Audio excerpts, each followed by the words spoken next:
பாசத்துக்குரிய Rajini sir அவர்களுக்கு நான் பதிவு பண்ணக்கூடியது. அப்படி உங்களுக்கு நான் சொல்ல வேண்டிய நோக்கம் வேறு. உங்களுக்கு வருத்தம் ஏற்பட்டிருந்தால் என்னுடைய வருத்தத்தையும் என்னுடைய மன்னிப்பையும் பகிரமாக நான் கேட்டுக்கொள்கிறேன். இந்த ஒரு வாரமா கடுமையான மன வலியில தலைவர் இருக்கிறாரு, நானும் இருக்கிறேன், இங்க இருக்கக்கூடிய பல்வேறு நிர்வாகிகள் இருக்காங்க, தமிழ்நாடே இருக்கு. போலி கருத்துக்களை உருவாக்கணும். இதுதான் நான் மிரட்டல்னு சொன்னேன். அவரை கூப்பிட்டு மிரட்டினாங்க, அந்த குடும்பம் வந்து செஞ்சுச்சு. இதுக்கான அர்த்தம் இல்லை. ரஜினி ரசிகர் மன்றத்திலிருந்து வந்தவருக்கு கட்சியில பொறுப்பையும் கொடுத்து அவருக்கான அங்கீகாரம் கொடுத்து மேடை ஏற்றிய ஒரே கட்சி நம்மளுடைய தமிழக வெற்றி கழகம். நீ என்ன வேணா பேசிக்கோ, அவதூறா பேசிக்கோ, ஆதவர்ஜுனா இப்படி, ஆதவர்ஜுனா குடும்பம் அப்படி, ஆதவர்ஜுனா மாமனார் இப்படி, என்ன வேணா பேசிக்கோ, காது கேட்காது, போய்கிட்டே இருப்போம். எங்க குறிக்கோள் என்ன? செஞ்சாதி கோட்டையில அண்ணனை சைன் போட வைக்கணும். இந்த அள்ளி சில்லற பேசுறதெல்லாம் பதில் கொடுக்கலாம், எங்களுக்கு டைம் கிடையாது. முதல் 1000 கைகள் மறைத்தாலும் ஆதவனை மறைக்க முடியாது. நீ சூரியன்னா நான் ஆதவ் தான். நான் யாருக்கும் பயப்படாது கிடையாது. எழுதி வச்சுக்கோங்க. இந்த உலகத்துல தன்னுடைய தாயை சாவ 5 வயசுல பார்த்த ஒரு பையன் தான் நான் தான். அது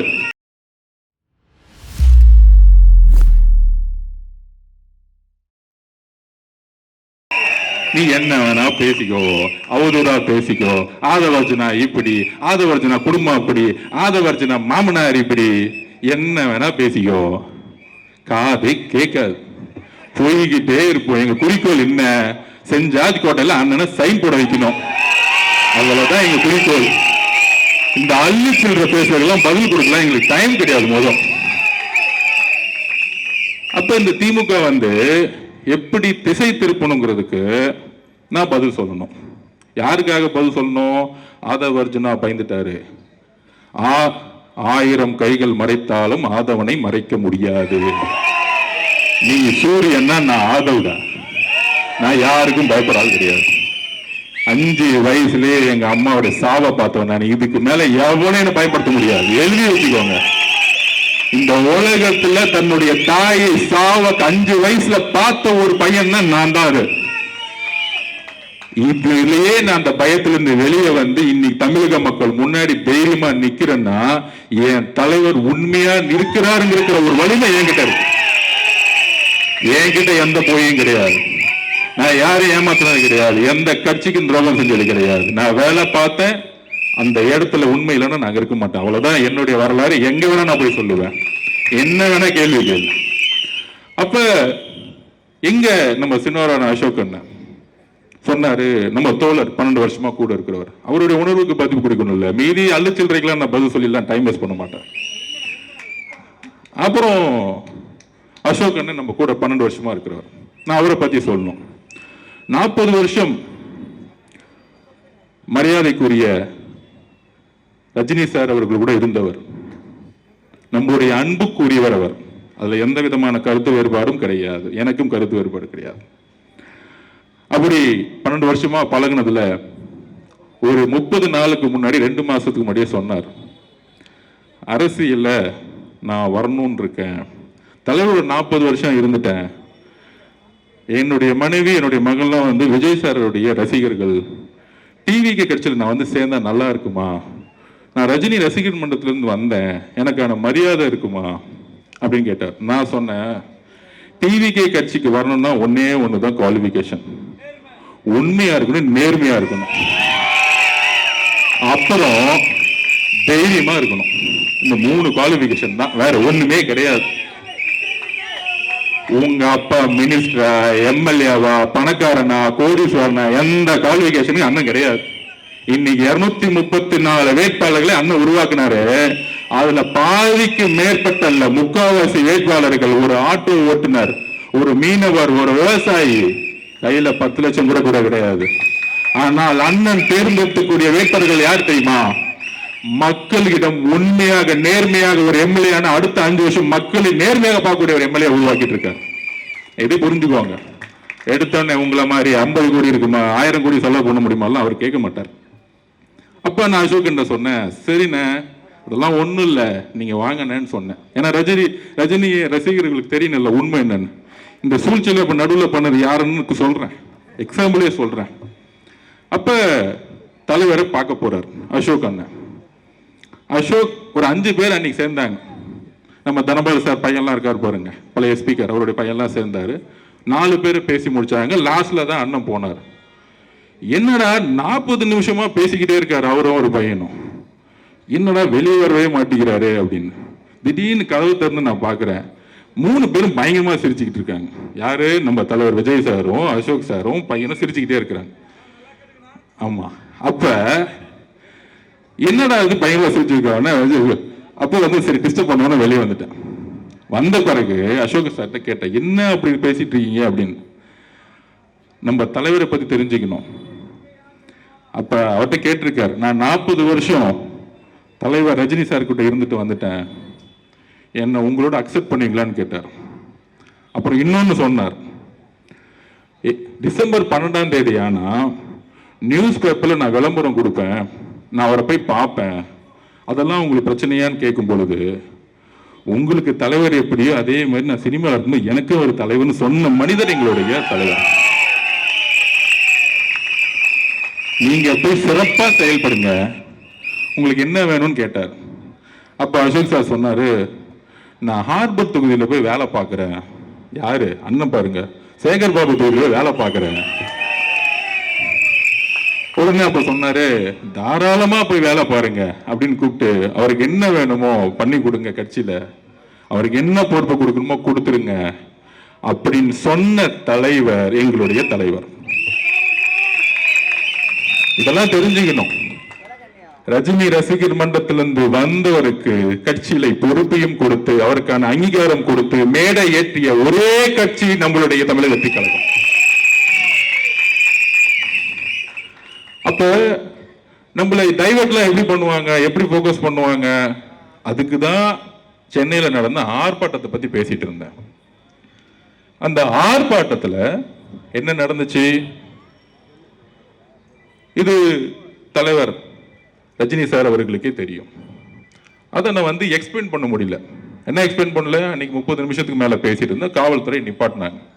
அதை டீட்டெயிலா நம்ம எக்ஸ்பிளைன் பண்ணோம்ல. அப்ப டீட்டெயிலா என்ன எக்ஸ்பிளைன் பண்ணோம்னா, இந்த பிரச்சனையை பத்தி எக்ஸ்பிளைன் பண்ணல. இந்த 5 வருஷமா என்ன கடுமையா திட்டுறாங்க, அதை பத்தி இல்ல. இந்த ஒரு வாரமா கடுமையான மன வழியில தலைவர் இருக்கிறாரு, நானும் இருக்கிறேன், இங்க இருக்கக்கூடிய பல்வேறு நிர்வாகிகள் இருக்காங்க, தமிழ்நாடே இருக்கு. அது என்னது? அன்னைக்கு ஆர்ப்பாட்டம் தமிழ்நாட்டிலே முதல் முறையாக தமிழகம் முழுவதும் உருவாக்கிய கட்சி நம்மளோட கட்சி. அந்த ஆர்ப்பாட்டம் எதற்கு? சட்டம் ஒழுங்கு பாதுகாப்பு. அதுல என்ன பிரச்சனை? தூத்துக்குடியில இந்த ஊடகங்களையும் ஒட்டுமொத்த தமிழக மக்களையும் எல்லோரையும் நான் வந்து கேட்டுக்கிறேன், வலியோடு கேட்கிறேன். தூத்துக்குடியில ஒரு 12th ஸ்டாண்டர்ட் 12ஆம் கிளாஸ் படிக்கக்கூடிய மாணவி, 15 வயசு கூட ஆகல, டெல்லியில நிர்பயா பாதிக்கப்பட்டார், கற்பழிக்கப்பட்டார், கொல்லப்பட்டார், இந்தியாவே கொதித்து இருந்துச்சு. இந்த பிரச்சனையை திசை திருப்பதுக்கு தான் இவ்வளவு பெரிய நாடகம் 5 நாளா ஓடிக்கிட்டு இருக்கு. இது சோசியல் மீடியா வாரியர்ஸும் புரிஞ்சுக்கணும், தமிழக மக்களும் புரிஞ்சுக்கணும். இந்த அவருதான பிரச்சாரம் எனக்கு எதிராக ஏன் உருவாக்கப்பட்டது அப்படின்னா, இந்த தூத்துக்குடியோடைய மரணம் கொடூரமானது. அன்னைக்கு முதல் முறையாக தமிழக வெற்றி கழகம் தான் இதை உறுதியா சொன்னோம். தூத்துக்குடியில ஏற்பட்ட மரணம் எப்படிப்பட்டது? 6 மணிக்கு அடுத்த நாளே நான் தூத்துக்குடி போயிட்டேன், வீட்டுக்குள்ள போயிட்டேன். அப்ப அந்த அம்மா சொல்றாங்க, பக்கத்துல உங்க அத்தைக்கு கோவம் வருது, நம்ம மேலேயும் டக்குன்னு வந்து கோவப்படுறாங்க. நான் 5 நிமிஷம் பேசி முடிச்சேன்னு அமைதியா உட்கார்ந்தாங்க. அப்ப அவங்க உறுதியா சொல்றாங்க, என்னன்னா சொல்ல முடியல, வார்த்தைகள் வரல. அவங்க அம்மா சொல்றாங்க, என் பொண்ணு 6 மணிக்கு கழிவறை போறதுக்கு வீட்டை விட்டு வெளியே போனாங்க. அங்கிருந்து 50 மீட்டர் கூட கிடையாது. 7 மணி ஆச்சு, 7:30 மணி ஆச்சு, காணும். காவல்துறை கிட்ட போறோம், போலீஸ் ஸ்டேஷன்ல திருப்பியும் காணும். சார், காவல்துறை கிட்ட போகும்போது திருப்பியும் முடியாதனால நாங்க தேடி தேடி பார்க்கிறோம், ஊர் மக்கள் ஃபுல்லா தேடி பார்க்கிறோம். அடுத்த நாள் 2:30 மணிக்கு கண்டுபிடிச்சிருக்காங்க அந்த குழந்தையோட உடலை. அந்த குழந்தையோட உடல்ல ஒட்டு துணி கிடையாது, கற்பழிக்கப்பட்ட பெண். இன்னும் 6 நாள் ஆச்சு, இன்னும் போலீஸ் கண்டுபிடிக்க முடியல. அக்கா கனிமொழி அக்கா போனாங்க, ஆனா ஊருக்குள்ள விடல. உடனே கனிமொழி அக்கா மேல ஒரு மீடியா அவங்கள உள்ள விடலன்னு பெருசா சொன்னாங்க. நான் கேட்கிறேன், எங்கு முதலமைச்சர் ஏன் அந்த இடத்துக்கு போல? ஏன் தூத்துக்குடிக்கு அந்த பெண்ணுடைய வீட்டுக்கு போல? இதனால்தான் நான் கோவப்பட்டு முட்டாள் முதலமைச்சர் சொன்னேன். அவர் மேல அவதூறு பார்ப்பதற்காக இல்ல, அவரை குற்றம் சொல்ல வேண்டதுக்காக கிடையாது.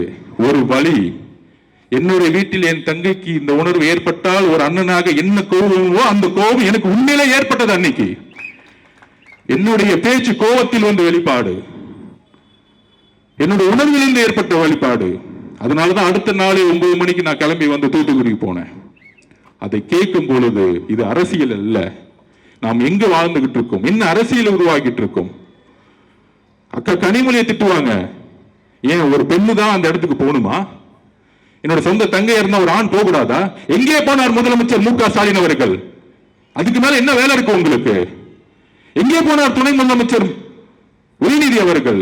இதுக்கு மேல என்ன வேலை இருக்கு உங்களுக்கு? ஒரு பெண் மானவப்படுத்தப்பட்டு, ஒரு பெண் ஒட்டு துணி இல்லாம தூக்கி எரிஞ்சு, ஒரு ஊரே அன்னைக்கு 2.5 மணி நேரம் தேடி, ஒரு காவல்துறை கூட 18 மணி நேரம் அந்த ஊருக்குள்ளே போவாம, ஒரு கலெக்டர் போவாம, ஒரு எம்எல்ஏ போவாம, ஒரு கவுன்சிலர் போவாம, திமுகவுடைய அமைச்சர்கள் போவாம, முதலமைச்சரும் போல, துணை முதலமைச்சர் உதயநிதியும் போல.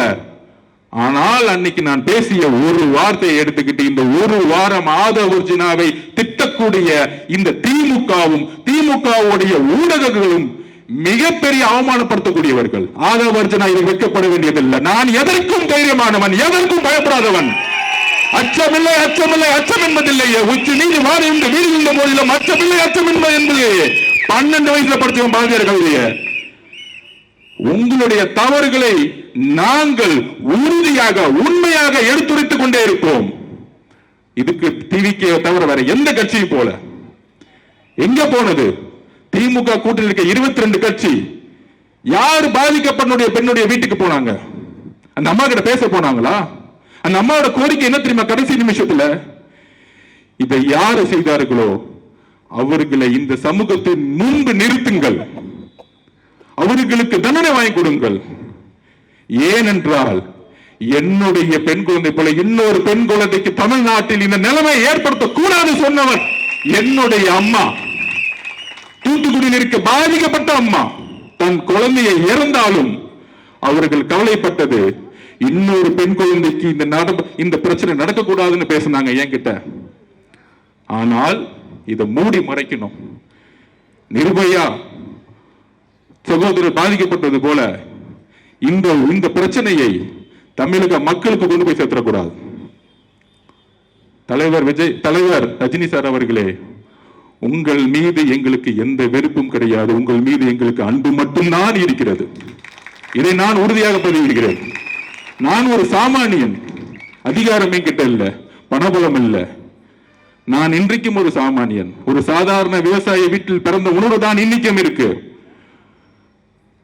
எல்லா தொழிலையும் தூக்கி போட்டு வந்துட்டேன். எனக்கு வேற எதுவும் இல்ல, எந்த நாதி இல்ல. ஏன்? என்னுடைய குடும்பமே என்னுடைய அரசியலுடைய முடிவுகளுக்கு எதிராக இருக்கிறது. எல்லாரையும் தூக்கி போட்டிருக்கோம். ஏன்? நான் உண்மையாக மக்களிடம் இருக்க வேண்டும் என்ற உணர்வு எனக்கு இருக்கிறது, என்னுடைய தலைவருக்கு இருக்கிறது. அவதூறுகளை பத்தி கவலைப்படல. 5 வயசுல என்ன அனாதன்னு சொன்னாங்க, 12 வயசுல என்ன குறிக்கோள் இருக்கும்போது நீ 7ன்னு சொன்னாங்க, 16 வயசுல பொலிட்டிகல்ஸ் படிக்கும்போது உனக்கு எதுக்கு இந்த வீண் வேலை பொலிட்டிகல் சயின்ஸ் படிக்கணும்னு சொன்னாங்க. திமுக நான் வேலை செய்யும் போது உன்னாலெல்லாம் ஜெயிக்க வைக்க முடியுமான்னு என்ன பார்த்து கேட்டாங்க. டிவிக்கு வரும்பொழுது நீ என்ன சாதிப்பன்னு கேட்டாங்க. என் தலைவர் இருக்கிறார், உண்மை இருக்கிறது, என் கட்சியுடைய தொண்டர்களும் மக்களும் இருக்கிறார்கள், நாங்கள் உறுதியாக சாதிப்போம். எம்ஜிஆரிடம் இருந்த உண்மை எங்களுடைய தலைவர்கிட்ட இருக்கு. அப்ப தமிழக மக்களே, எதனால என்னுடைய வார்த்தைகள் மாறியது? என்ன பிரச்சாரத்தை திமுக உருவாக்கியது? மற்ற கட்சிகள் எதனால உருவாக்கிறாங்க? நாம் எந்த காலகட்டத்தில் நம்ம இருக்கிறோம் யோசிச்சு பாருங்க. நான் இன்றைக்கு உறுதியாக சொல்லுகிறேன், இன்றைக்கு நோன்பு மாதம். இஸ்லாமிய தோழர்களும் கிறிஸ்துவ தோழர்களும், இஸ்லாமிய தோழர்களே, கிறிஸ்துவ தோழர்களே, தமிழக மக்களே, நாம் உறுதியாக சொல்கிறோம், 234 தொகுதியில் நாம் தனியாக களமாடுகிறோம். உண்மையான இஸ்லாமிய சகோதரர்கள், உண்மையான கிறிஸ்தவர்கள் நாம் உண்மையாக இருக்கிறோம். நம்ம அண்ணனுக்கு பல்வேறு சொல்றாங்களே ஆஃபர்லாம் கொடுத்தாங்க.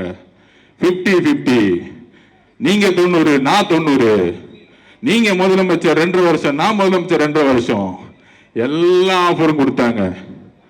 அப்ப அண்ணன் சொன்ன ஒரே வார்த்தை எங்க கிட்ட, எனக்கு ஆஃபர் தேவையில்லை, தமிழக மக்களுடைய உண்மையான நம்பிக்கையை, என்றைக்கும் தமிழக மக்களுடைய நம்பிக்கையை, நான் உருவாக்கக்கூடிய அரசு மத சார்பற்ற சமூக நீதிக்கான அரசை உருவாக்கக்கூடிய ஒரு வலிமையை தமிழக வெற்றி கழகம் உருவாக்கும் சொன்னது எங்களுடைய தலைவர் விஜய் அவர்கள். முதலமைச்சர் பதவியை ஆசைப்பட்டு டெல்லிக்கு அடிப்பணி வர எங்களுடைய தலைவர் அல்ல. பராசக்தி ரிலீஸ் ஆனோம்னா போய் ஹோம் மினிஸ்டர் பார்த்துட்டு உதயநிதி ஒரு போன் கால் பேசி ரிலீஸ் பண்ண ஒரு எங்க ஆள் கிடையாது. இன்றைக்கும் எங்களுடைய படம் லீகல் லிட்டிகேஷன் இருக்கு. இஸ்லாமிய தோழர்களே, கிறிஸ்துவ தோழர்களே, நீங்கள் புரிந்து கொள்ளுங்கள். முதலமைச்சருடைய மகனுடைய தன்னுடைய பேரனுடைய பராசக்தி படம் ரிலீஸ் பண்ணப்பட்டது. ஜனநாயக படம் என்றைக்கு வரைக்கும் நிப்பாட்டப்பட்டதுக்கான காரணம் அரசியல் தான். இது அரசியல் தான். இந்த அரசியலை தைரியமாக எதிர்கொள்ளக்கூடிய ஒரே தலைவர் எங்களுடைய தலைவர் விஜய் அவர்கள். என்ன சிங்கன போறன்னு சொல்லிட்டாரு அவரு. அவரை எப்பொழுதும் யாராலும் அடிமைப்படுத்த முடியாது. ஏனென்றால் திருப்பி நான் பதிவு சொல்றேன், இந்த கூட்டணி கணக்குகள் 2026ஆம் ஆண்டு தூள் தூளாக்கப்படும். ஒரு சிங்கம் ஆடுடன் சேர்ந்து பாதுகாப்பை கொடுக்க முடியாது மக்களுக்கு. நம்மளுடைய தலைவர் சிங்கம். நாம் ஒரு மிகப்பெரிய ஆட்சியை உருவாக்க, பெரியார்களுடைய கொள்கையை உருவாக்க, அம்பேத்கருடைய கொள்கையை உருவாக்க நாம் ஒரு மிகப்பெரிய அரசியல் உருவாக்கிட்டு இருக்கோம். நம்பர் 1. அப்புறம் அன்னைக்கு ஆர்ப்பாட்டத்தில் பேசும்போது நான் தெளிவா பேசினேன். என்ன பேசினேன்? எப்பெல்லாம் திமுகவை எதிர்த்து ஒரு சக்தி வருகிறதோ, ஃபர்ஸ்ட் எம்ஜிஆர் அவர்கள் கடுமையா 5 வருஷம் போராடி பார்த்தாங்க. செங்கோட்டையனை கேட்டு பாருங்க, அடிச்சாங்க, விரட்டினாங்க, எல்லாம் பண்ணாங்க. ஆனா கடுமையா மக்கள் ஆதரவோட வெற்றி பெற்றுட்டாங்க. அன்னையில இருந்து அவர் உயிரோட வரைக்கும் ஜெயிக்க முடியல. அடுத்து ஜெயலலிதா வந்தாங்க, அவங்க மேல கடுமையான அடி அடிச்சாங்க. உடல் மொழி எல்லாம் கேவலமா பேசி பார்த்தாங்க, ஜெயிச்சுட்டாங்க. திருப்பி என்ன பண்ணிட்டாங்க? 97-98 அவங்க ரிசைன் பண்றேன்னு அவங்க லெட்டர் வெளியிட்டு போலியா பரப்பினாங்க, பயந்துட்டு. திருப்பி 2001 வந்துட்டாங்க. அந்த அம்மா இருக்கிற வரைக்கும், கருணாநிதி ஐயா இருக்கிற வரைக்கும் தமிழ்நாடு சூழ்நிலை வேற மாதிரி இருந்துச்சு. அதுக்கப்புறம் எத்தனை பேர் வந்தாங்க? முக்கியமா திரைத்துறையில இருந்து எம்ஜிஆருக்கு அப்புறம் வந்தவங்க எல்லாமே என்ன செஞ்சாங்க? ஃபர்ஸ்ட் நம்ம கேப்டன் விஜயகாந்த் அண்ணன், நமக்கு பிடிச்சவர், அன்பானவர், நல்லவர், வலுவானவர். என்ன அவதூறு சொற்களை சொல்லி, என்ன கட்டமைப்பை உருவாக்கி, என்ன பிரச்சாரத்தை உருவாக்கி, நான் மிரட்டல் சொன்னது ஒருத்தர் நேரா கூப்பிட்டு மிரட்டுவது கிடையாது. அவதூறு பிரச்சாரங்கள், கீழ்த்தரமான பிரச்சாரங்கள், தனிப்பட்ட முறையில் பிரச்சாரங்கள், இதையெல்லாம் உருவாக்கி அவரை எந்த அளவுக்கு வீழ்த்தினாங்கன்னு தெரியும் உங்களை. இதைதான் நான் பதிவு பண்ணேன். அதுக்கப்புறம் பாசமிகு நம்மளுடைய ரஜினிகாந்த் சார், அவரும் கட்சியை உருவாக்கும் சொல்லும் போது நான் தேர்தலில் வேலை பார்த்தேன். அப்ப நாங்க சர்வே எடுப்போம். சர்வே எடுக்கும் பொழுது அவர் கட்சி ஆரம்பிக்கணும்னு சொன்ன உடனே காமிச்சது 18%. நான் உண்மையை சொல்றேன், எடுத்த உடனே 18% காமிச்சிச்சு. அது அவருக்கு தெரியுமான்னு தெரியல. அப்ப நான் களத்துல வேலை பார்த்துட்டு இருக்கேன். 18% எடுத்த உடனே திமுக பயம் வந்துருச்சு. அப்ப என்ன மாதிரி போலி கருத்துக்களை உருவாக்கணும், இதைதான் நான் மிரட்டல்னு சொன்னேன். அவரை கூப்பிட்டு மிரட்டினாங்க, அந்த குடும்பம் செஞ்சுச்சு, இதுக்கான அர்த்தம் இல்லை. என்ன மாதிரி பிரச்சாரத்தை உருவாக்குவது, என்ன மாதிரி அவதூறு சொற்களை உருவாக்குவது. அன்னைக்கு உதயநிதி அவர்கள் இதே ரஜினி சார் மேல என்ன மாதிரி குற்றச்சாட்டுகளை தன்னுடைய ட்விட்டர் எல்லாம் போட்டார், எவ்வளவு அசிங்கமா பேசினார். பாஜக பி டீம் மிரட்டி தான் பாஜக கொண்டு வந்தாங்க. இதெல்லாம் உருவாக்குனது திமுக. அதுக்கப்புறம் இபிஎஸ் முதலமைச்சர் அதிமுக கடுமையான சொற்கள்ல பேசினார். என்னெல்லாம் பேசினாரு இன்னைக்கு சமூக வலைத்தளத்துல வந்துருச்சு. இந்த மாதிரி கூட்டணி கட்சிகள் இவங்க எல்லாம் சேர்ந்து ஒரு சக்தி வரும் பொழுது, ஒரு சிஸ்டம் மாத்தணும்னு சொல்லும் போது, ஊழல ஒழிக்கணும்னு சொல்லும் பொழுது, அவர் இங்க காசு எடுக்க வரல. ஏன்னா அவரும் நல்லா சம்பாதிச்சிருந்தார். அப்ப ஒரு சூழ்ச்சிகளை தன்னுடைய சமூக வலைத்தளம் மூலியமாகவும் தன்னுடைய கட்சியுடைய கட்டமைப்பாகவும் உருவாக்கி பல்வேறு அழுத்தங்களை வெளியிலிருந்து கொடுத்தாங்க. அப்போ ஒருத்தர் ஒரு நல்ல மனசு கொண்டு அவர் வரும்பொழுது என்னெல்லாம் பிரச்சாரத்தை உருவாக்கணுங்கிறத என்னுடைய பதிவு. அவரை சிறுமைப்படுத்த வேண்டுமோ இல்ல அவர் பயந்துட்டாரோ சொல்ல வேண்டிய அர்த்தம் கிடையாது. இந்த திமுகவுடைய சூழ்ச்சிகளை அன்றைக்கு நான் பதிவு பண்ணேன். அதற்கு அப்புறம் வைகோ அவர்கள் எவ்வளவோ பேரை தன்னுடைய சூழ்ச்சி அரசியல்னால எல்லா விதமான பிரச்சாரங்களையும் உருவாக்கி என்ன செஞ்சாங்கிறத பதிவு பண்ண. அதுதான் என்னுடைய நோக்கம். அப்ப இதை சொல்லி முடிச்சுட்டு வர்றதுக்குள்ள உடனே அந்த வார்த்தையை எடுத்து அதுக்கு ஒரு பல்வேறு பிரச்சாரங்களை உருவாக்குவாங்க. ஏன்? தூத்துக்குடியோடைய அந்த பெண்ணுடைய சாவுல இருந்து வெளியே வரணும். இப்ப 6 நாளா அது பேசல பார்த்தீங்களா? நம்ம உடனே நம்மளோட சோசியல் மீடியா வாரியா ரஜினி சாருக்கு பதில் கொடுக்கிறோம், நம்ம பதில் கொடுக்கிறோம், நம்ம அடுத்தடுத்த வேலையை நான் பார்த்துட்டு இருக்கேன். அப்ப இது உருவாக்கக்கூடிய வலிமை திமுக கிட்ட இருக்கு, இந்த பொய் பிரச்சாரம். ஆனா புதுசா என்னன்னா இதுல பாஜகவும் திரு இபிஎஸ் அவர்கள் சேர்ந்துக்கிட்டாங்க. ஏன் சேர்ந்தாங்க? அன்னைக்கு ரஜினி சார் கட்சி ஆரம்பிக்கும் பொழுது கடுமையா விமர்சனம் பண்ணது இபிஎஸ். ஆனா இன்னைக்கு சொல்றாரு அவரு பொத்து புகழ்ந்துட்டு இருக்கார். இந்த சூழ்ச்சி நமக்கு தெரியுமா? நமக்கு தெரியாது. நம்ம ஒரு தூய உள்ளம். அதே மீறி இன்றைக்கு ரஜினி சார் கிட்ட ஒரு அறிக்கை வந்துச்சு. ரஜினி சாருக்கு எல்லா உண்மைகளும் தெரிஞ்சிருக்கலாம். ஆனால் இந்த விவாதங்கள் இதெல்லாம் பார்த்து அவரு தன்னுடைய மனசுல தப்பா நினைக்கிறதுக்கான வாய்ப்பு இருக்குன்னு அவர் அறிக்கையை பார்த்து தெரிஞ்சுக்கிட்டேன். எங்களுடைய பாசத்துக்குரிய ரஜினி சார் அவர்களே, எங்களுடைய தலைவருக்கும் நீங்கள் தலைவர் அப்படின்னு அசோகன் என்ற சொன்னார். எங்களுடைய தலைவருடைய நிலைப்பாடும் தான் எங்களுடைய நிலைப்பாடு. அப்ப இந்த சூழ்ச்சிகளுக்கெல்லாம் ஏன் நடந்துச்சுன்னு சொல்லக்கூடிய இடத்துல நான் இருக்கிறேன். தூத்துக்குடியோடைய என்னுடைய தங்கை கற்பழிக்கப்பட்டு இன்னைக்கு செத்து போய் 6 நாள் ஆயும் அவனுடைய குடும்பம் இன்னைக்கு நட்டோட்ல நின்றுட்டு இருக்கு. இது திசை திருப்புக்கு தான் இந்த பிரச்சாரம். இந்த திசை திருப்புல இருந்து இதுக்கான விஷயத்தை நான் பதிவு பண்ணணும்னு நினைச்சேன். அதான் இன்னைக்கு பதிவு பண்ணேன். இந்த கடிதத்தில், இந்த அறிக்கையிலிருந்து பாசத்துக்குரிய ரஜினி சார் அவர்களுக்கு நான் பதிவு பண்ணக்கூடியது, அப்படி உங்களுக்கு நான் சொல்ல வேண்டிய நோக்கம் வேறு, உங்களுக்கு வருத்தம் ஏற்பட்டிருந்தால் என்னுடைய வருத்தத்தையும் என்னுடைய மன்னிப்பையும் பகிரமாக நான் கேட்டுக்கொள்கிறேன். ஏனென்றால் என்னுடன் நீங்கள் வயதில் மூத்தவர், அதற்கான தார்மீக கடமை இருக்குது. நான் வேற யாருக்கும் பதில் கொடுக்கிறதுக்கு நான் இங்க வரல. அவருடைய அறிக்கையை படித்தேன். அவருக்கு ஒரு உணர்வு ஏற்பட்டிருக்குது. அந்த உணர்வுக்கு நான் மரியாதை கொடுக்கிறேன். ஆனால் இந்த திமுகவுடைய சூழ்ச்சிகள், 22 கட்சிகள் கூட்டணி உருவாக்கி திருப்பி ஆட்சிக்கு வரணும் ஒரு பொய்யான பிரச்சாரத்தை உருவாக்கப்பட்டிருக்குதுங்களா? அதெல்லாம் தான் நம்ம போக்கஸ் பண்ணணும். இதை விட்டுட்டு நம்ம எங்கேயும் டைவர்ட் ஆகக்கூடாது. திமுகவுடைய சூழ்ச்சிகள், திமுகவோட தவறுகள், திமுகவோட பொய் பிரச்சாரங்கள், திமுகவுடைய எல்லா தவறுகளையும் சொல்ல வேண்டிய பொறுப்பு நம்ம கிட்ட இருக்கு. நம்ம டைவர்ட் ஆகக்கூடாது. ரஜினி சார் நீங்க அரசு இல்ல, நம்ம எதுக்கு அவரோட சண்டை போட போனோமோ, அவர்கிட்ட நம்ம எதுக்கு ஃபைட் பண்ண போறோம்? அது இல்ல நம்ம நோக்கம். என்னெல்லாம் செஞ்சாங்க, ஒரு புதிய அரசியல் கட்சி தொடங்கும் போது திமுக குடும்பம் என்னெல்லாம் பேசினாங்க, முரசொலியில இதே ரஜினிகாந்த் சாரை பத்தி என்னெல்லாம் எழுதுனாங்க. இதெல்லாம் எப்ப நடந்துச்சு? 5 வருஷத்துக்கு முன்னாடி. இன்னைக்கு ரஜினி சார் இயக்கத்துல இருந்து வந்தவருக்கு ஒரு ஹார்பர் தொகுதியில் பொறுப்பு கொடுத்து வேலை பாருன்னு சொன்ன இயக்கம் டிவிக்கு. அப்ப இதற்கான விளக்கங்கள் நாம் கொடுக்க வேண்டிய இடத்துல இருக்கிறோம். ஏனென்றால் நம்மளுடைய ஒரே போக்கஸ் திமுகவுடைய சூழ்ச்சிகள். இந்த சூழ்ச்சிகளை சொல்ல வேண்டிய இடத்தில் நாம் கடுமையாக இருக்க வேண்டும். நம்முடைய பிரச்சாரம் எப்பொழுதும் திசை திரும்பக்கூடாது, வேற எப்பயும் திசை திரும்பக்கூடாது. நம்முடைய நோக்கங்கள் பிஜேபியோட சண்டை போடுவதா?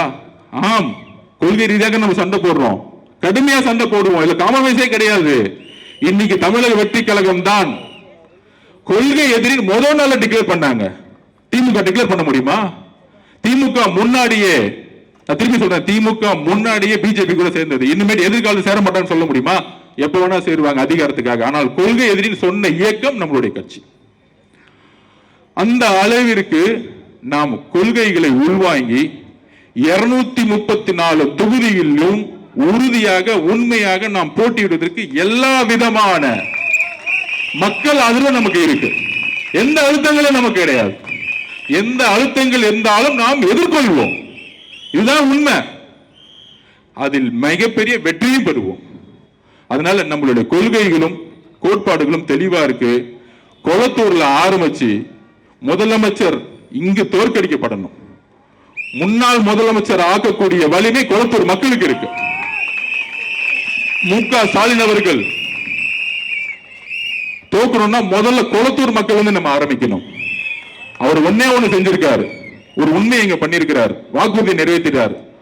கொளத்தூரை உண்மையால குளமா மாத்திருக்கிறார். மழை வரும்போது குளமாயிடும். அதனால இந்த கூட்டணிகள், கூட்டணி கட்சிகள், அழுத்தங்கள் இதெல்லாம் கிடையாது. நம்மளுடைய இந்த திருப்பி ஒரு வாரமா பாருங்க, இவங்க டெல்லியோட சேர்ந்துருவாங்களா, பிஜேபியோட சேர்ந்துருவாங்களா, அதிமுக சேர்ந்துருங்களா, எதுவுமே கிடையாது. தலைவர் நேற்று வந்தாரு, வாரும் வந்தாரு, தெளிவுபடுத்தினாரு. நம்ம முதல் நாள்ல மாநாட்டில் என்ன சொன்னோம், இன்னைக்கும் அந்த உறுதியில் தான் இருக்கேன். சிஎம்ஏ ஆஃபர் கொடுத்தாலும் எனக்கு தேவையில்லை. தமிழக மக்களுடைய நம்பிக்கையில தான் நான் உறுதியாக இருப்பேன், உண்மையாக இருப்பேன். வெறும் பதவிக்காக வரல, மக்களிடம் உண்மையாகவும் நம்பிக்கையாகவும் நான் இருப்பேன்னு சொல்லியிருக்கிறார். அதனால நம்மளுடைய போக்கஸ் எங்க இருக்கணும்? நம்மளுடைய போக்கஸ் திமுகவுடைய சூழ்ச்சிகளையும் தவறுகளையும் மக்களுடைய பிரச்சனையும் எடுத்துக் கொடுக்கக்கூடிய இந்த 30 நாளும் கடுமையா நம்ம உழைக்கணும். வேற எந்த போக்கஸும் நம்ம கிடையாது, வேற எந்த ஈகோவும் கிடையாது, வேற எந்த தலையில வந்து தனக்கிடமும் நம்ம கிடையாது. இங்க நம்ம வீரன் அதெல்லாம் கிடையாது. நம்ம ஜெயிக்கணும், எலெக்ஷன்ல ஜெயிக்கணும், இந்த ஆட்சியை தூக்கி எறியணும், சென்ட் ஜார்ஜ் கட்டில உண்மையான மக்கள் ஆட்சியை உருவாக்கணும். இதுதான் நான் சொல்ல வரேன். அதனால நாம் மக்கள் ஆட்சியை நம்மளுடைய தலைவருடைய வழியில் உருவாக்குவோம். இந்த கொளத்தூர் முடிச்சுட்டு நாளைக்கு ஹார்பர்ல நம்ம அசோகனை வச்சு ஒரு மீட்டிங்கை போடுவோம். அடுத்து சேகர் பாபு அண்ணனுக்கு அடுத்த ஒரு மீட்டிங்ல கொஞ்சம் பதில் சொல்ல வேண்டியது இருக்கு. கூடிய சந்திப்போம். தேங்க்யூ.